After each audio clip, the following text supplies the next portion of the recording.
இதுதான் நம்ம மூலஸ்தானம். 3 வருஷத்துக்கு முன்னாடி வெளியான காந்தாரா திரைப்படம் எவ்வளவு பெரிய வெற்றி பெற்றுச்சுன்னு சொல்லிட்டு எல்லாருக்குமே தெரியும்.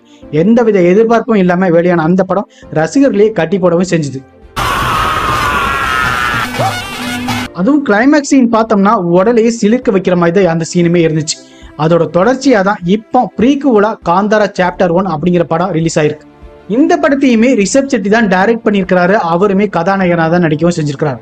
அவருக்கு ஜோடியா ருக்மணி வசந்த் கதாநாயகியா நடிச்சிருக்காங்க. அப்புறம் இந்த படத்துல ஜெயராம், குல்ஷன் தேவியாவும் இந்த படத்துல நடிச்சிருக்காங்க. இந்த படத்தை ஹோம்பேடா பிலிம்ஸ் தான் தயாரிக்கவும் செஞ்சிருக்காங்க. கன்னடத்துல உருவான இந்த படம் பல மொழிகளோட டப் செய்யப்பட்டு உலகம் முழுக்க இன்னைக்கு ரிலீஸ் ஆயிருக்கு. அப்பா இந்த இடத்துல எதுக்காக மாயமானாரு? காந்தாரோட வெற்றி அப்புறம் அதோட மேஜிக் இந்த படத்துல வேலை செஞ்சுதான் ரிஷப் செட்டி இந்த படத்தை எப்படி எடுத்திருக்காரு அப்படிங்கிற பத்தி தான் இந்த வீடியோவில் நம்ம பார்க்க போறோம். காந்தாரா படத்தோட முடிவுல இருந்து தான் இந்த படத்தோட கதையும் தொடங்கவும் செய்யுது. கதாநாயகன் எப்படி தெய்வமா மாறினா, எப்படி பூமியில மறைஞ்சு போனாரு, தங்களோட தெய்வத்தோட கதை என்ன அப்படிங்கிற பத்தி தான் ஒரு சிறுவனுக்கு கதை சொல்ற மாதிரி தான் இந்த படத்தோட கதையை ஆரம்பிக்கவும் செய்யுது. இந்த படத்தோட கதை எப்படி ஆரம்பிக்குதுன்னா, இந்த கதை முன்னோர்களோட காலத்துக்கு போகுது. அந்த காலத்துல கர்நாடகாவில் தெற்கு பகுதியில் ஒரு அடர்ந்த காடு ஒண்ணு இருக்குது. அதுல 3 பழங்குடியினர் வாழ்றாங்க. அவங்கள காந்தார பழங்குடியினரும் ஒண்ணு.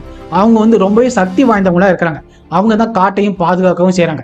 தங்களோட தெய்வமா சிவனை வழிபடவும் செய்யறாங்க. இவங்களோட தலைவனா பர்மி, அதாவது ரிஷப் செட்டி இருக்கிறார். இவர் ஒரு தெய்வீக சக்தி கொண்டவனாகவும் இருக்கிறார். அந்த தெய்வத்தையும் காட்டையும் பிஞ்சர்ல பழங்குடியினர் தங்கள் வசப்படுத்த முயற்சி பண்ணவும் செய்யறாங்க. ஆனா அவங்களால அது முடியவும் இல்லை. இதுல இன்னொரு புறம் காந்தார காட்டை ஆக்கிரமிச்சு அதோட வாசனை திரவியங்களை கொள்ளையடிச்சு வியாபாரம் செய்ய பங்கரா ராஜ்யத்தோட மன்னன் விஜயேந்திரன் முயற்சி பண்ணவும் செய்யறாரு. ஆனா அவர் எதேச்சே இறந்து போகவும் செய்யறாரு. இவரோட மரணத்தை இளவரசன் ராஜசேகரன் நேரில் பார்க்கவும் செய்யறாரு, அதாவது ஜெயராம். அதுக்கப்புறம் அவர் வளர்ந்ததுக்கு அப்புறம் அந்த ஊரை ஆட்சி செய்யறாரு. அவருக்கு ஒரு பையனும் ஒரு பொண்ணும் பிறக்கிறாங்க, அதாவது குலசேகரன், கனகவதி. குல்ஷன் தேவியா குலசேகரன் அப்படிங்கிற கேரக்டர்ல நடிச்சிருக்காங்க. ருக்மணி வசந்த் கனகவதி அப்படிங்கிற கேரக்டர்ல நடிச்சிருக்காங்க. ராஜசேகரனுக்கு ரொம்பவே வயசாகிறதுனால ராஜ்ய பொறுப்பை தன்னோட மகனான குலசேகரன்ட்ட ஒப்படைக்கவும் செய்யறாரு.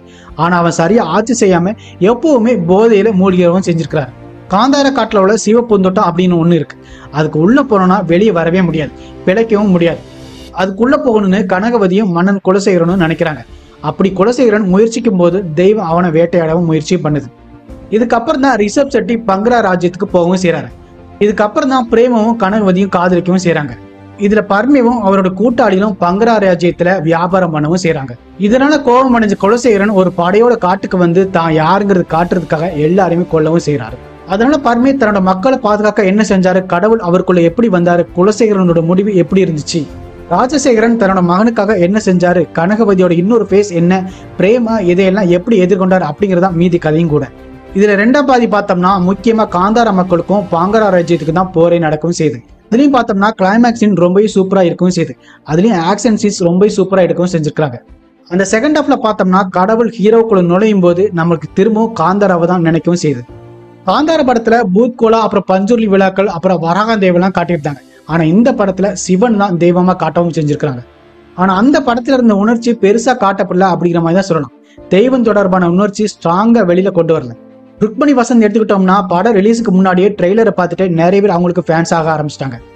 இந்த படத்துல யுவராணியோட கேரக்டருக்கு அவங்க ரொம்பவே கரெக்டா செட் ஆயிருக்காங்க. காந்தாரா ரொம்பவே சின்ன பட்ஜெட்ல எடுக்கப்பட்ட படம். ஆனா இந்த காந்தாரா சாப்டர் 1 பெரிய பட்ஜெட்ல எடுத்திருக்காங்க.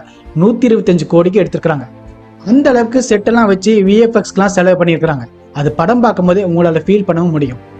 இந்த கதை பாத்தீங்கன்னா ஒரு பீரியட் ஸ்டோரி அப்படிங்கறனால அதுக்கேற்ற மாதிரியான செட் ஒர்க்லாம், காஸ்டியூம் எல்லாமே ரொம்ப மெனக்கிட்டு பண்ணியிருக்காங்க. காட்டுக்குள்ள இவங்க போட்ட அந்த செட் ஒர்க்கா இருக்கட்டும், அப்புறம் அந்த கிங்டம் செட்டப்பா இருக்கட்டும், எல்லாமே ரொம்ப நல்லா பண்ணியிருந்தாங்க. இந்த படத்துல வரக்கூடிய ஆக்ஷன் சீக்வன்ஸ் எல்லாமே நல்லா இருக்கவும் செய்யுது.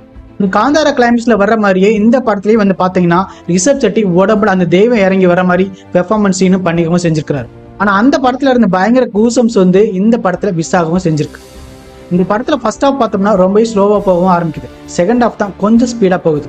இந்த படம் டெக்னிக்கலா பார்த்தோம்னா ரொம்ப நல்லாவே இருக்கு. ஹாலிவுட் ரேஞ்சில் எடுத்திருக்காங்க.